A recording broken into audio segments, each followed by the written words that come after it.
மாண்புமிகு உறுப்பினர் திருமதி பிரேமலதா விஜயகாந்த் அவர்கள்.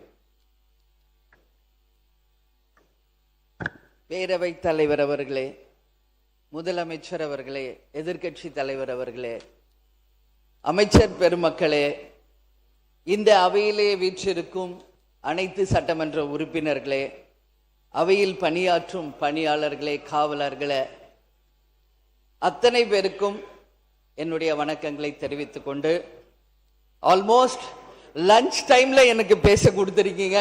எல்லாரும் இங்க பசியில டயர்டா இருக்காங்க. ஸோ என்னுடைய பேச்சு நான் ரொம்ப சுருக்கமா பேசுறேன். மானிய கோரிக்கை வரும்போது நான் விரிவாக பேசுகிறேன். இன்னைக்கு எல்லாரும் அவங்கவுங்க கருத்துக்களை பேசியிருக்கோம். இன்னைக்கு அதுக்கு எல்லாம் விட முக்கியமா இன்னைக்கு உலக கதர் தினம். அந்த கதர் தினம் இன்றைக்கு நம் நாட்டுக்கு சுதந்திரம் வாங்கி கொடுக்க போராடிய சுதேசியை கொண்டு வந்த நம்மளுடைய தந்தை காந்தியடிகளுக்கு இந்த நாளிலே நினைவு கூறுவோம்.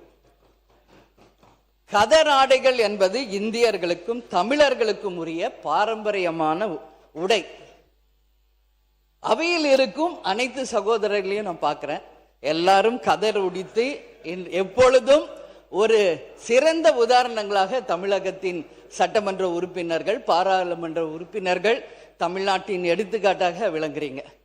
இவை எல்லாவற்றுக்கும் முக்கியமாக தேசிய முற்போக்கு திராவிட கழகத்தின் நிறுவன தலைவர் புரட்சி கலைஞர் கேப்டன் உச்ச நட்சத்திரமாக இருந்த காலத்திலே இருந்தே தன் வாழ்நாள் முழுவதும் கதராடைகளை உடுத்துவதையே தன் வாழ்நாள் கடமையாக கொண்டிருந்தார்.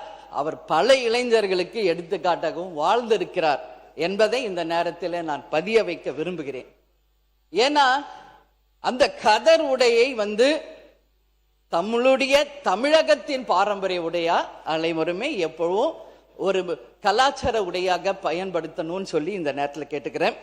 அதே போல நான் சார்ந்த தேசிய முற்போக்கு திராவிட கழகத்திற்கும் தலைவர் அவர்களுக்கும், நான் வெற்றி பெற்ற விருதாச்சலம் தொகுதி மக்களுக்கும், விருதகிரீஸ்வரருக்கும், எங்கள் கழக தொண்டர்கள் நிர்வாகிகளுக்கும் இந்த நேரத்தில் என் நன்றிகளை தெரிவித்துக் கொள்ள கடமைப்பட்டிருக்கிறேன். இன்றைக்கு நாம பேச வேண்டியது பட்ஜெட் குறித்த அந்த பதில் நாம் சொல்லணும். இன்னைக்கு 2 பட்ஜெட் முடிஞ்சிருக்கு. ஒன்று ஜெனரல் பட்ஜெட், இன்னொன்னு வேளாண் பட்ஜெட். அப்படி பார்க்கும்போது பொது பட்ஜெட்ல முக்கியமான அறிவிப்புகள் எல்லாமே வந்திருக்கு. எல்லாரும் சொல்றது போல போன்ற ஆட்சியில் வந்த திட்டங்கள் பெயர் மாற்றம் செய்யப்பட்டு வந்திருக்கிறது அப்படின்னு சொல்லி. என்னை பொறுத்த வரைக்கும், தேமுதிகவை பொறுத்த வரைக்கும், மக்கள் விரும்பும், மக்கள் வரவேற்கும் திட்டங்கள் எந்த ஆட்சி வந்தாலும் தொடர வேண்டும் என்பதுதான் தேமுதிகவினுடைய நிலைப்பாடு. அது பெயர் மாற்றீங்களா இல்லையா அது வேற. பட் அந்த திட்டங்கள் மக்களுக்காக தொடரப்படணும். ஏன்னா இது மக்கள் வரி பணத்துல நடக்குது. இந்த சட்டசபையிலிருந்து ஒவ்வொரு அறிவிப்பிலிருந்து எல்லாமே மக்கள் வரி பணத்தில அறிவிப்பவை.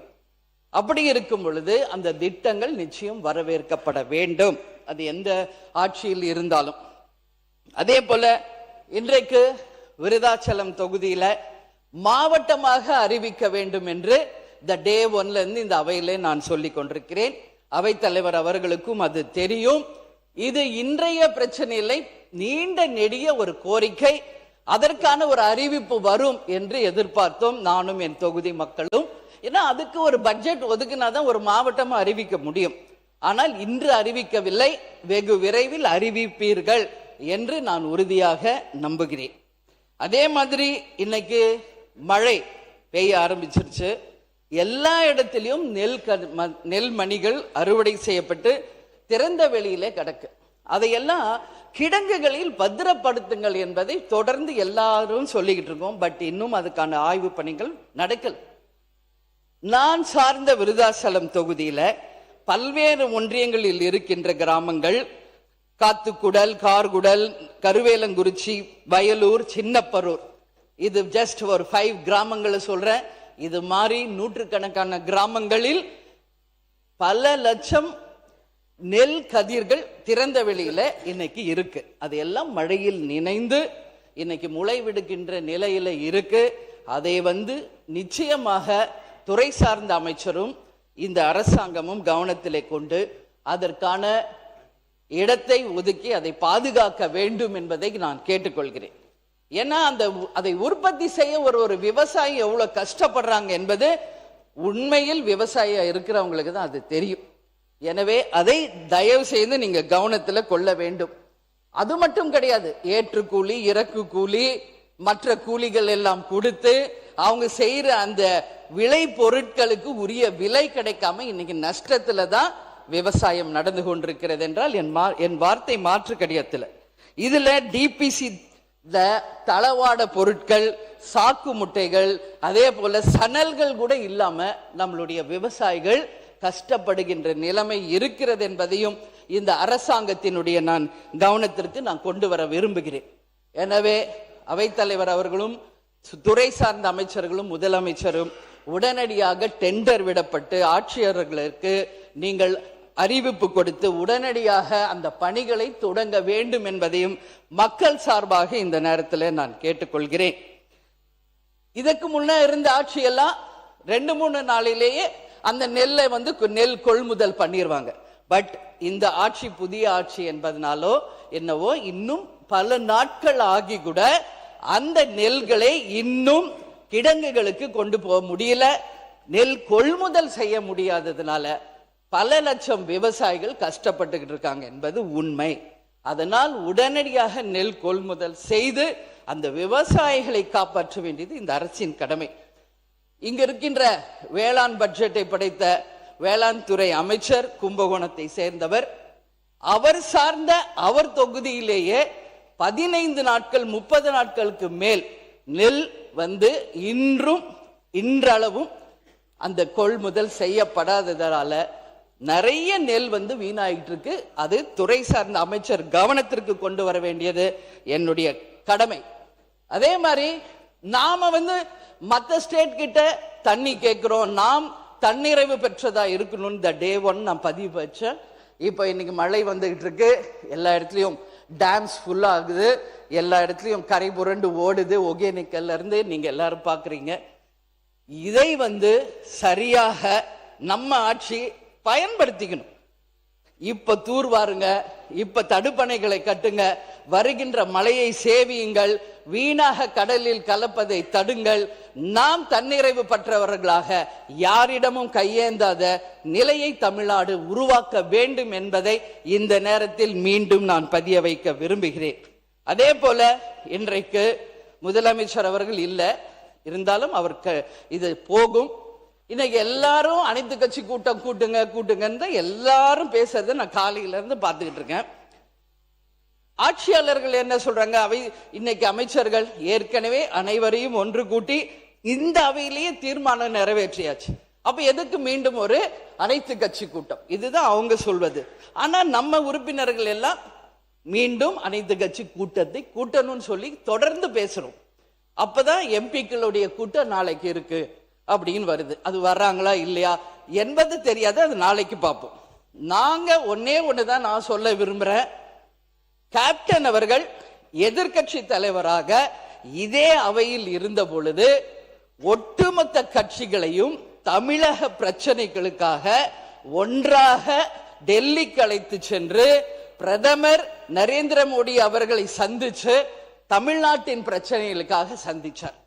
அதுபோல் நமது முதல்வர் அவர்களும் இது நம்ம மக்கள் பிரச்சனை, நம்ம தமிழ்நாட்டின் பிரச்சனை, இங்க எந்த வேறுபாடு வேணாம், அனைத்து கட்சியையும் ஒன்றாக திரட்டி தமிழ்நாட்டின் பிரச்சனையாக இருக்கும் நீட்டுக்காகவும் மேகதாதுக்காகவும் காவேரி தண்ணீருக்காகவும் நிச்சயமாக எல்லாரையும் அழைத்து சென்று 10 நிமிஷம் முடிஞ்சிச்சுங்க, சுருக்கமா முடிங்க. நான் ரொம்ப ஷார்ட்டா பேசும், உங்களுக்கே தெரியும். ஜஸ்ட் 5 மினிட்ஸ், அதுக்கு மேல நான் எடுக்க மாட்டேன். எப்பவுமே என்ன டாபிக் அதை தான் நான் பேசுவேன், பக்கமா வாசிக்க மாட்டேன், உங்களுக்கு தெரியும்.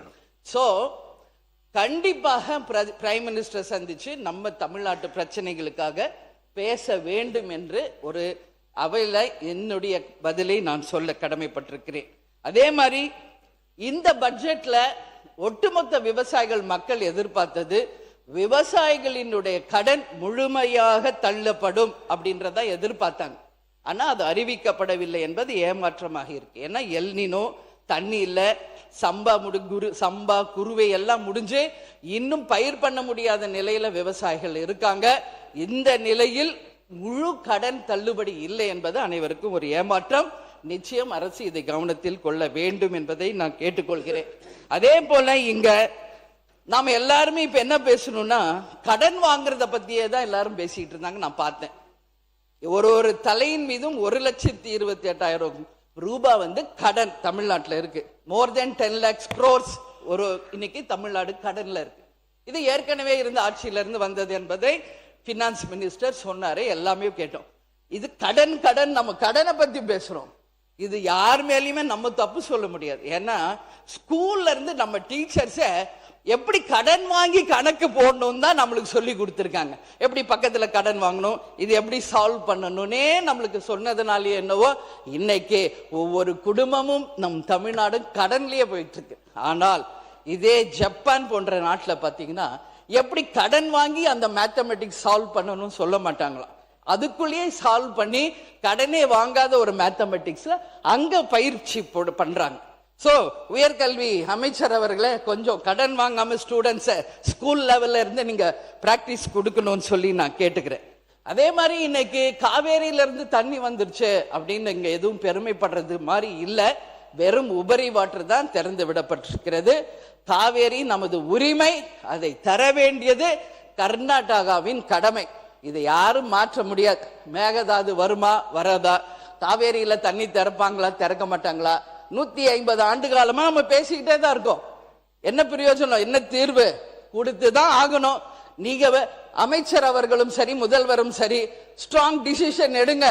ஒட்டுமொத்த எதிர்கட்சிகளும் தமிழ்நாடு மக்களும் உங்க பின்னாடி நிற்பாங்க. விவசாயிகளுக்காக, நிச்சயமாக தமிழ்நாட்டு பிரச்சனைக்காக. இதுல எந்த மாற்று கருத்தும் கிடையாது. So take strong decision. Mekedatu அணை கட்டக்கூடாது. காவேரியில எங்களுக்கான உரிமை தந்துதான் ஆகணும். இல்லைன்னா அது எப்படின்றது நம்ம எல்லாரும் சேர்ந்து பார்ப்போம். நான் தான் சொன்ன முதல்வர் கர்நாடகா போனோம்.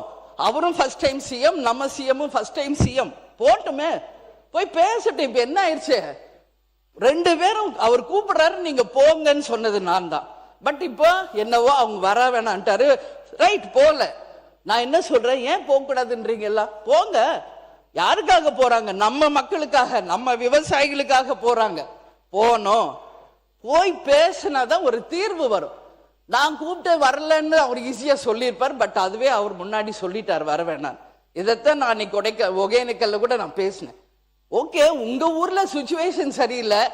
எங்க தமிழ்நாட்டுல மக்கள் வந்தாரை வாழ வைக்கும் தமிழ்நாடு. எங்களுடைய நாட்டுக்கு நீங்க வாங்க, கர்நாடகா முதலமைச்சர் அவர்களே, வாங்க பேசுங்க, தீர்வு காணுங்க. 2 ஸ்டேட் மக்களும் நல்லா இருக்கட்டும், 2 ஸ்டேட் விவசாயிகளும் நல்லா இருக்கட்டும் அப்படின்றத நம்ம அன்னைக்கு சொன்னோம். அதனால நிச்சயமாக முதல்வர் அவர்கள் செல்ல வேண்டும் என்று அவர் எடுத்த டிசிஷனுக்கு தேமுதிக நாங்கள் துணை நிற்கிறோம்.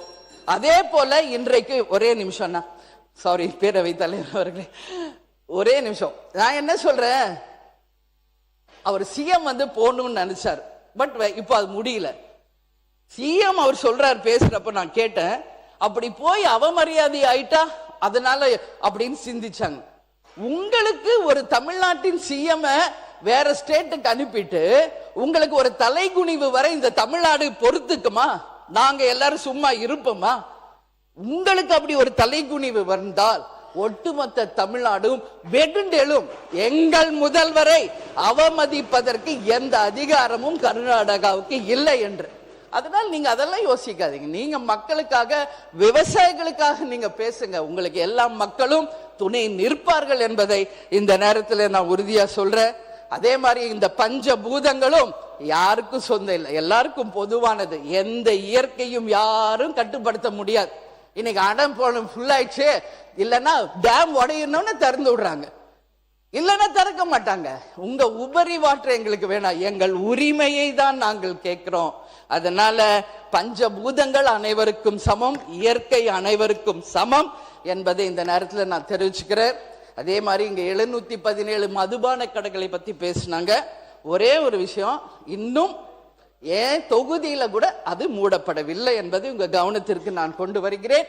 அதே போல கேப்டன் அவர்கள் 45 ஆண்டு காலம் வாழ்ந்த சாலி கிராமம். முதல்வர் அவர்களும் எங்க வீட்டு பக்கத்துல அதே சாலி கிராமத்துல தான் பல ஆண்டுகள் வாழ்ந்தார். அங்க விருகம்பாக்கம் சட்டமன்ற உறுப்பினர் கவனத்திற்கு நான் கொண்டு செல்லணும்னு விரும்புறேன். இது விருகம்பாக்கம் தொகுதி மக்கள் நாங்க பல ஆண்டுகள் அங்க வாழ்வதனால என்னிடம் வந்து முறையிட்டது. இன்றைக்கு ஜெயகோபால் கரோடியா பள்ளிக்கூடம் ரொம்ப பிரசித்தி பெற்றது. பக்கத்திலேயே ஒரு கோயில் இருக்கு, அங்க ஒரு மதுபான கடை நடந்து கொண்டிருக்கிறது. நம்மளுடைய விருகம்பாக்கம் எம்எல்ஏ அதை உடனடியாக கவனத்தில் கொண்டு இது போன்ற டாஸ்மாக் கடைகளை மூட வேண்டும் என்பதை இந்த நேரத்தில் மக்கள் சார்பாக நான் கேட்டுக்கொள்கிறேன். நீங்க சொன்ன அந்த வாக்குறுதிகளை எல்லாமே நிச்சயமாக நிறைவேற்ற வேண்டும். இல்லைன்னா என்ன சொல்லிடுவாங்க தெரியுமா? ஏட்டு சுரக்காய் கூட்டுக்கு உதவாது அப்படின்னு சொல்லிடுவாங்க. அப்படி எல்லாம் இல்லாமல் சொல்லை செயலாக காட்டி இந்த அரசு அத்தனை வாக்குறுதிகளையும் நிறைவேற்றி ஒரு சிறந்த ஆட்சியாக மக்களுக்கு இருக்கணும்னு சொல்லி இந்த நேரத்தில் கேட்டுக்கிறேன். கடைசியா நான் முடிக்கும் போது இது அவைத்தலைவருக்கான நான் பேசுறது ஸ்ட்ரெயிட்டா, இது என்னுடைய சஜஷன் தான். நீங்க எடுத்துக்கிட்டாலும் எடுத்துக்கலனாலும் அது உங்கள் பிரியம். நான் பதிய வச்சுட்டு ஆரம்பிக்கிறேன். இங்க நாம அவைக்கு வந்ததுல இருந்து நான் சொன்னது ஒரு விஷயம். அது இப்போ நம்ம போய் நோட்ல தான் கையெழுத்து போடுறோம். இப்போ எங்கேயோ டெக்னாலஜி போயிட்டு இருக்கு. நீங்க அவையில் வரும் மெம்பர்ஸ் கையெழுத்து போடாம பயோமெட்ரிக் சிஸ்டம்ல லேட்டஸ்டா நீங்க அதை கொண்டு வரணும்னு நான் கேட்டுக்கிறேன். அதே போல தண்ணி பிரச்சனை அங்கேயும் ஓய மாட்டேங்குது, இங்கேயும் ஓய மாட்டேங்குது. ஒரு பாட்டில்ல தண்ணி கொடுங்கன்னு நான் கேட்டேன். அண்ணன் ஓபிஎஸ் அவர்கள் அதுக்கும் ஒரு தடையை போட்டார். நான் கேட்டேன் நேற்று, ஏன் நான் இல்லமா நான் சும்மா சொன்னேன். பார்த்தா பாதி பேருக்கு பாட்டில் வந்துருச்சு, பாதி பேருக்கு தான் டம்ளர் இருக்குது. முழு பேருக்கும் பாட்டில்ல கொடுத்தீங்கன்னா அது சுகாதாரமாக இருக்கும். அது ஒன்று. இன்னொன்று, மூன்றாவது ஒரு விஷயமாக, எல்லாரும் வெளியே போறோம் வரோம், ஒரு 5-10 மினிட்ஸ் ரெஸ்ட் எடுத்துக்கிறோம். ஆனா இந்த 5 கேமராமேன் மட்டும் நான் பார்க்கிறேன், நின்ன இடத்துலயே அப்படியே நிக்கிறாங்க. ஒரு இயற்கை உபாதைக்கு ஒரு தண்ணி கூட குடிக்க மாட்டேங்கிறாங்க. அவங்களுக்கும் நீங்க கொஞ்சம் சேஞ்ச் பண்ணி அவங்களுக்கும் நீங்க ஒரு கர்ட்டசியா எடுத்துக்கணும்னு சொல்லி இந்த நேரத்தில் நான் என்னுடைய உரையை சொல்லி, நிச்சயமாக அனைவருக்கும் இந்த ஆட்சி ஒரு நல்லாட்சியாக அமையணும். அதே போல இன்னொரு முக்கியமான விஷயம், நாம வந்தவுடனே இரங்கல் தீர்மானம் நம்ம வாசிச்சீங்க, அது உண்மையிலேயே வரவேற்கத்தக்கது. இன்றைக்கு அதோடு கூட இந்தியாவின் பழமை மிக்க தலைவர், இந்த அவையில் 6 முறை முதலமைச்சராக அமர்ந்த கலைஞர் ஐயாவினுடைய நினைவு நாள்.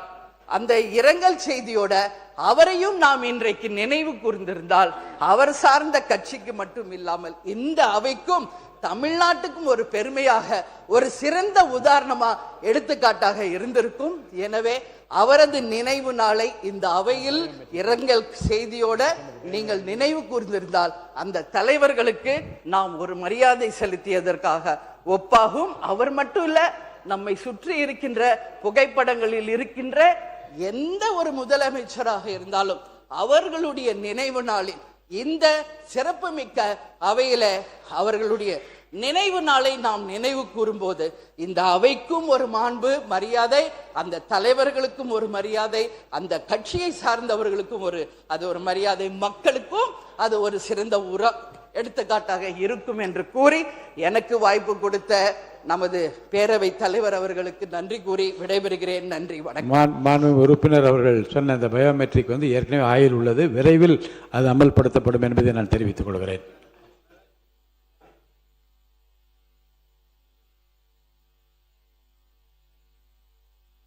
சொல்றீங்களா?